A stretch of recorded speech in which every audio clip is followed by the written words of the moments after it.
Welcome back mga kaaldab. Ito na naman po ang inyong lingkod, si Mr. Destiny. At magbibigay po tayo ng pinakamainit na update po ngayon sa social media mga kaaldab. Ito yung pinaka-latest na mga kaganapang kay Alden. Mapapanood po ito sa December 13 mga kaaldab sa GMA Network mga kaaldab. Hindi ko lang alam kung anong oras po siya mga kaaldab. At kumbaga sa mga gusto lang pong manood, sa mga gustong kumbaga masubaybayan itong mga kaganapan na ito sa Pampanga mga kaaldab. Marami kasi nagtatanong sa atin, Mr. Destiny, ano nga po ba yung ganap?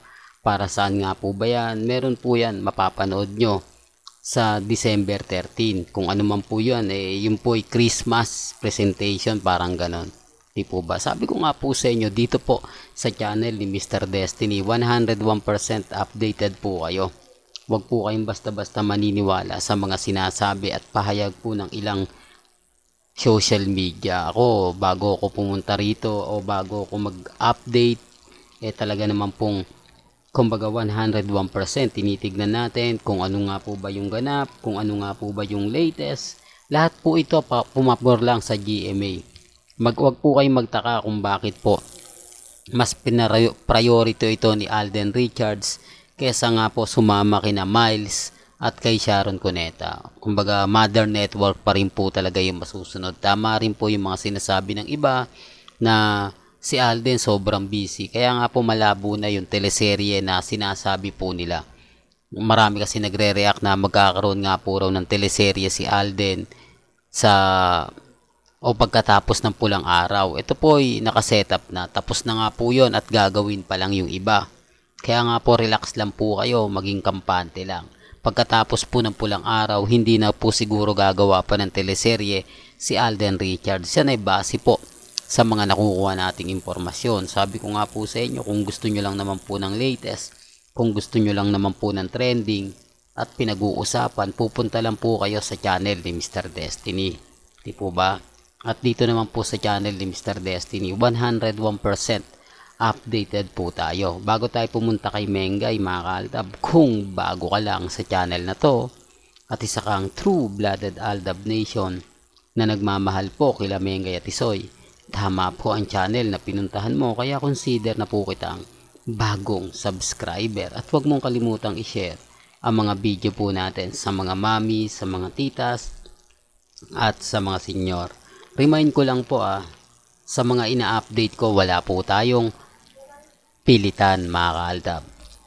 Ito na po yung pinaka-latest na kung saan sinasabi ko kanina at ibinabalita ko nga po ba. Pace of the Year 2023. Congratulations, Maine Paul Carson. Top 6. Kumbaga, sabi ko nga marami nagtataka, marami nagulat, marami nagkomento rito. Bakit nga po ba yung mga iniidolo nilang artista hindi po pumapasok sa top 10 ng Pace of the Year.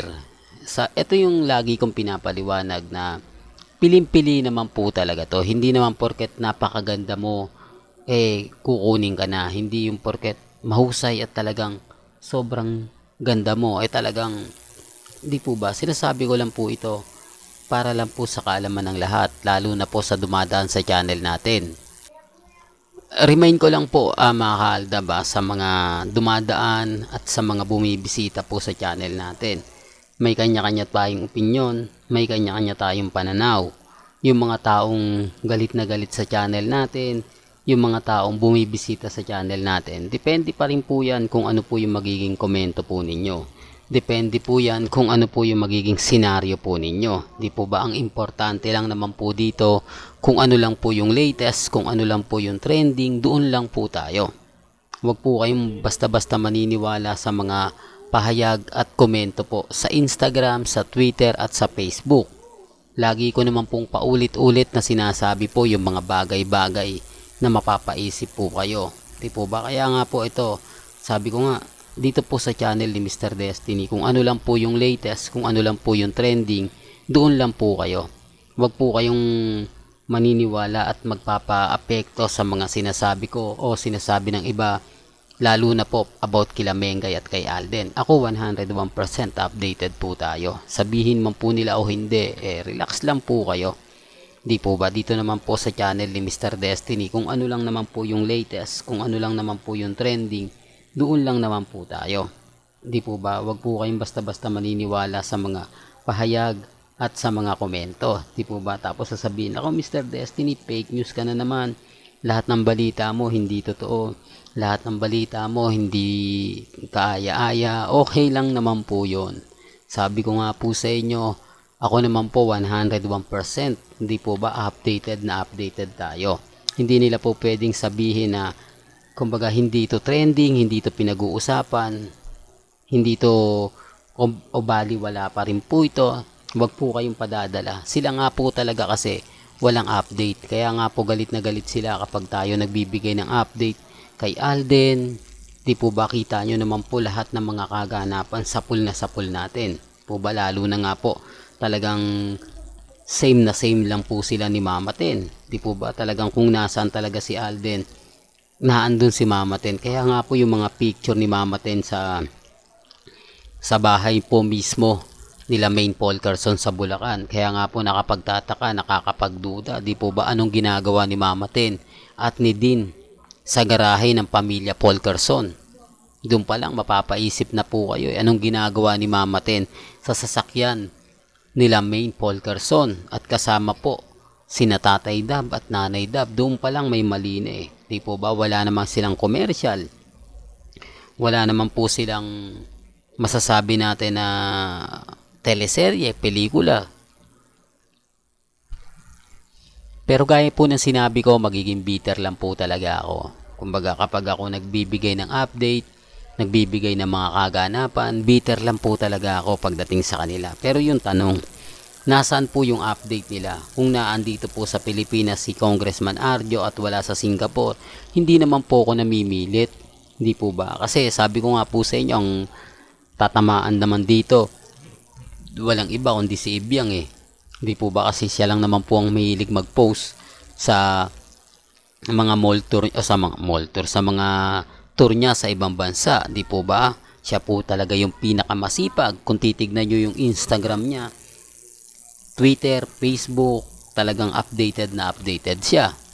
Pagdating o pagka umaalis siya ng Pilipinas, yan po yung sinasabi natin na kumbaga makikita nyo lang po kapag umaalis sila Menga, si Congressman Arjo, si Ibiang.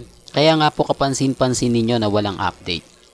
Ramdam nyo po ba na parang yung mga sinasabi ni Maha, yung mga komento at mga post ni Maha, pambanat to kay kay Ibiang. Di po ba? Totoo naman po eh. Siya dapat yung ginigisa ninyo. Siya dapat yung pinupuwersa ninyo. Ano na yung sinasabi mo, Ibiang, na kumbaga magiging ganito, magiging ganyan. Ibig kong sabihin yung kapag nag-asawa na, nasa na yung dalawang anak na sinasabi niya, nasa na yung dalawang chikiting na gusto niya. Di po ba? Lahat naman po yun, drawing lang eh. Real talk mga kaldab. Ngayong kinasal si Congressman Arjo, ni hindi siya nagsalita, ni wala siyang komento na bigyan nyo na ako ng apo, may edad na ako, para for the sake of the funds na lang, para po sa kanya. Matanda na kami, gusto namin may kakarga-karga ng apo. Di po ba? Common sense na lang po. Magpo 40 years old na si Congressman Arjo. At si Mengay papalo na ng 30. Oh, doon pa lang may mali na, di po ba? Pero gaya na sinabi ko, wala po ako sa posisyon para ipilit yan. Wala po tayo sa posisyon para kumbaga kumbinsihin. Di po ba? Sabi nga po nila, ako lang daw po yung namimilit eh. Ako daw po yung atat na atat. Samantalang sila, September pa lang po, nagre-react na eh, no? September pa lang, sinasabi nilang buntis na si Mengay, tapos bumaliktad yung sitwasyon. Ako lang po yung nagpapaliwanag. Sila lang po yung galit na galit. Di po ba? Masama po ba yung ginagawa ko? May masama po ba sa mga sinasabi ko? Di po ba? Wala. Tinatama ko lang po yung mga maling sinabi nila. Tinatama ko lang po yung mga komento at pahayag po nila. Di po ba? Pero may kanya-kanya tayong pananaw at opinion. Well, hanggang dito na lang po yung updates natin mga kaaldab. Kaya kung gusto nyo pa po ng pinaka-latest at sariwang update, abay tumutok lang po kayo dito po sa channel ni Mr. Destiny para updated po kayo sa mga latest at sa mga bagong video po na ilalabas po natin maya maya lang. Hanggang sa muli, salamat po sa panonood at pakikinig.